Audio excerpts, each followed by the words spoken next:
Happy holidays and Merry Christmas. You're watching Drakewing Gaming. Oh, one moment. And enjoy the video. Hey guys, Neri here from Drakewing Gaming. If you know me on Twitter, The Gaming Drag. Today I'm coming back at you another Let's Play episode of Santa Lucia. So guys, let's go ahead and just jump right back in, shall we? Please sit back and enjoy it for the next 18 minutes to entertain you. Let's jump right in. Alarm chain, you are up, and let's go. Alright. My heart beats painfully against my chest. I don't have a moment to stop and catch my breath, though. I have to keep running. I have to stop him. My footsteps echo as I ascend the stairwell. Adrenaline is all that's keeping me moving at this point. In spite of the horror outside, it's eerily quiet as I approach the tower's top floor. The tears have dried. All that's left is resolve. As I push open the door, I steel myself for what's about to come. Distant screams and the roaring flames of hell surround me. He stands near the edge of the pavilion, staring out at the destruction he's caused. I feel utter rage bubble up from within me. I have to fight back the urge to tackle him to the ground. No. I need answers. Before I'm able to get too close, he finally notices me. Glad you could make it, Ben. He reaches up to his head and slowly pulls down his hood. I recoil in horror. The figure I see bears almost no resemblance to the one I know. While taking a step back, I realize too late that there's debris behind me, causing me to fall flat on my back. I struggle to breathe as the impact knocks the wind out of me. He slowly approaches me, but try as I might, I am no longer able to control my actions. A force lifts me off the floor and holds me over the edge by the neck. As he's choking me out, he stares directly into my soul. I see you.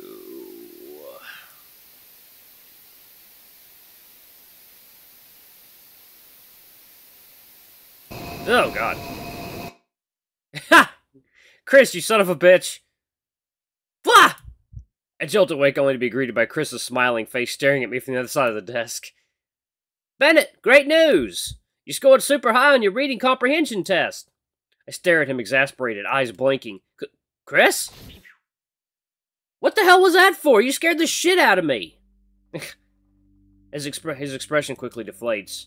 I'm sorry, I didn't mean to. It's fine. The adrenaline starts to fade once the realization it was just another nightmare sets in. I'm sort of running on zero sleep today. Didn't mean to take it out on you. I've noticed you've been on edge the whole day. Is something wrong? I hope I'm not scaring you away from college. One second, guys. Ah, hair in my eye. Get out of my eye, you bastard. No, it's not that. Huh. I sink into my seat. Why is it always so difficult for me to say what's on my mind? It was just a nightmare. It's no biggie. So, it took you a while to score my tests. I'm sorry I dozed off waiting. He perks back up again now that the subject changed. For some reason, I couldn't get the Scantron reader to work. Fortunately, I was able to tinker around and found a solution. I can't believe how inefficient everything was set up. There were cords tied up in knots, kinks, and bad places. I got carried away and redid the entire computer lab setup. I stare at the shepherd incredulously. Are you kidding me? Technology is a big hobby of mine. I lean back into my chair to create some distance between us. I can see that. Anyway, you scored really well on your reading comprehension test. You'll be able to take any language course you'd like this year. That's good to hear, I guess. Math, though? I put on a fake smile to try and mask my gritted teeth. I'm sure I did fantastic.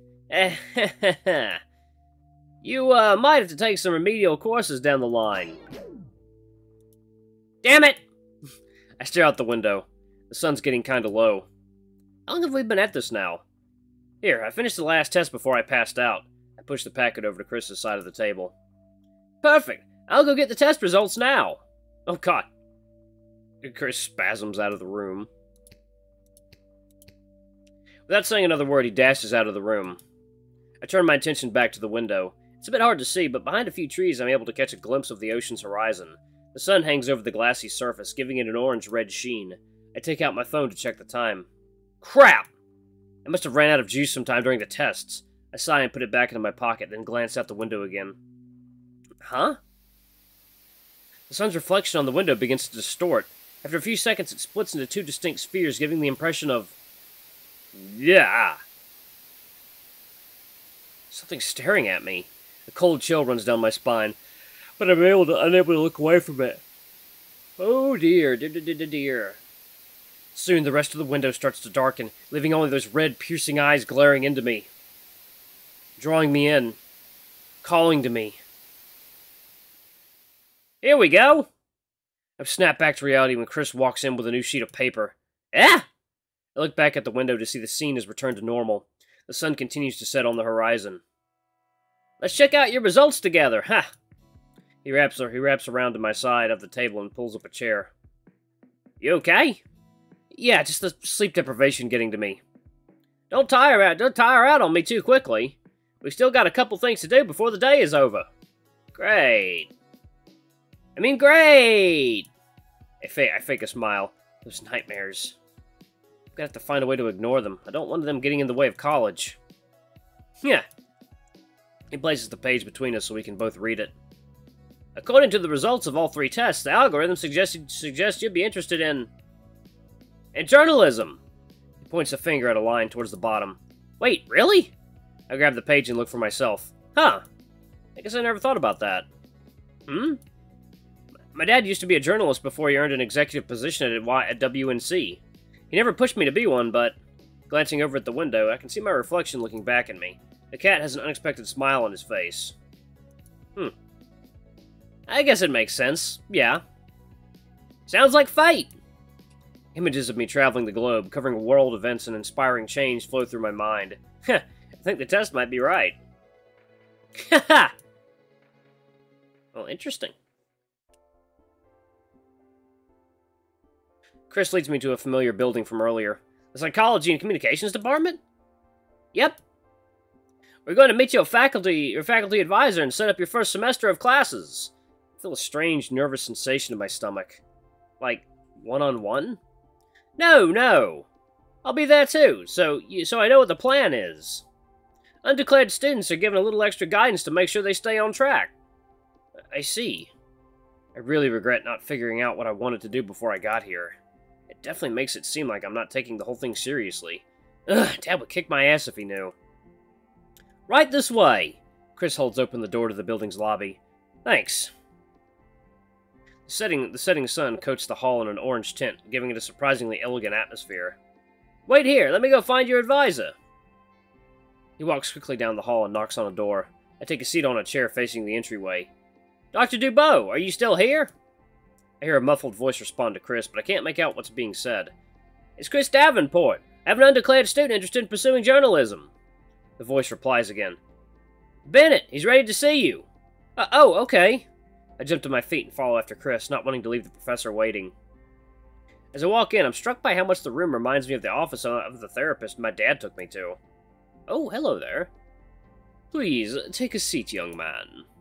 The tall, lanky stag welcomes me inside with a smile. His voice is much deeper than his appearance would suggest. Oh, okay. Thank you, sir. I sit down on the comfortable sofa in front of his desk while Chris stands nearby with a pad of paper taking notes.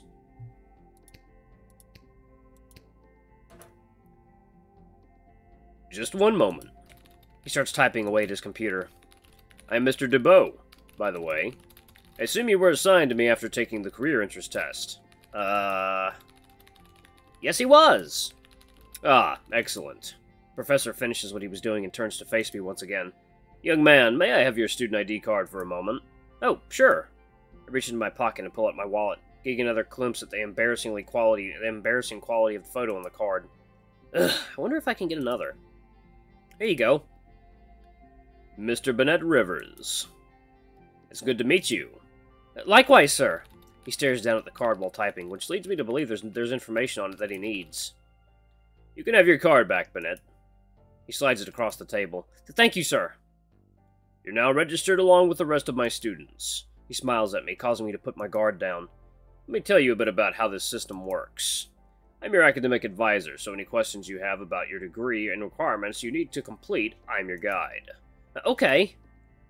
Whatever I can't help you with, Mr. Dubois can... Oh, whatever I can't help you with, Mr. Dubois can.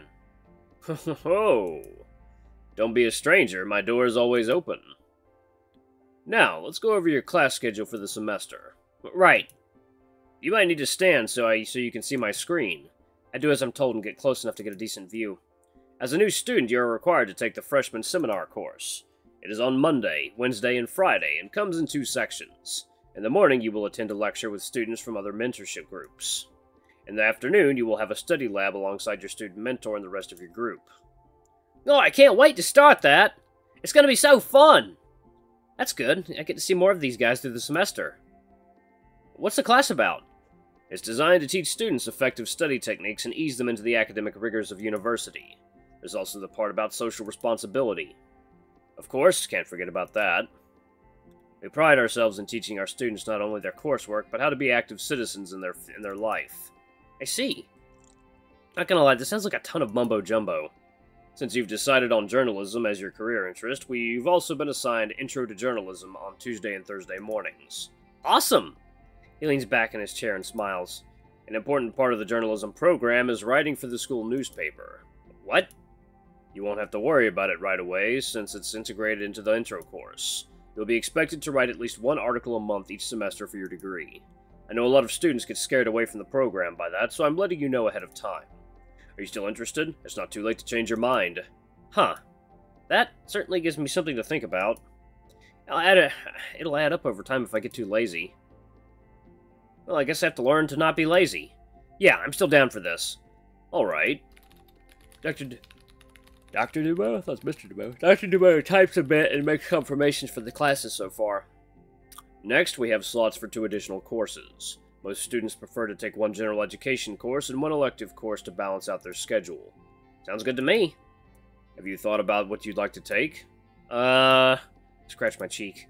Not really, no. I can help then. Chris walks up beside me and puts a hand out on the desk. From what I've seen of you, I think you do great in literature course to kickstart your general education requirements. Okay. We have slots for British literature, American literature, world literature. That last one sounds cool. Good choice. I'll sign you up for the Monday, Wednesday, Friday slot. He clicks a few things and moves to another page. All that's left is an elective. Any interests or hobbies you'd like to pursue? If you want to cover another gen ed requirement, you can take an art or music class. I perk up at the suggestion. Really? Uh-huh. I used to draw comics when I was a kid. It'd be nice to actually learn how to do it proper. Oh, that's a good one. My freshman roommate had the same idea. You should see how much he's progressed in 2 years. Sounds like a ringing endorsement to me. How does Tuesday and Thursday afternoon sound? Perfect.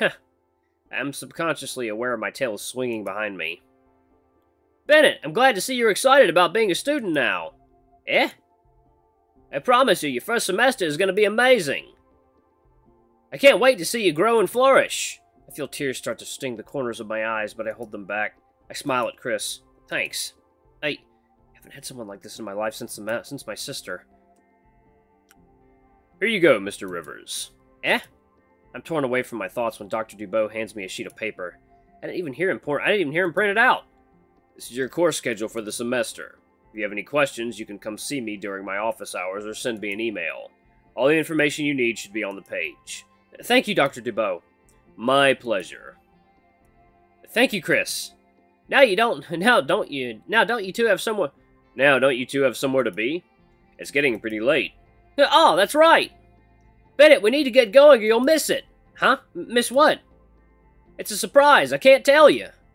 Then what's the rush? No time to explain. Let's go. Make sure the door closes all the way on your way out of the building. The stag returns his attention to his computer screen as he waves us off. As Chris leads me back towards the entryway, we cross paths with someone I recognize. Hello, Chris. Ah, President Hernandez. What are you doing here so late? I have something I want to discuss with Dean Dubois. He's the dean? I squeak out a response out of turn. Sorry, it never came up. Oh, good evening. The president turns to address me. Good evening, Dr. Hernandez. I stand up straight and stammer. How was orientation? It was great. We're heading down to the marketplace. Oh, don't let me hold you up. You boys have fun. As she disappears down the hall, for some reason she doesn't break eye contact with me. Let's keep going. By the time I turn around, Chris is already at the door holding it open for me. Right.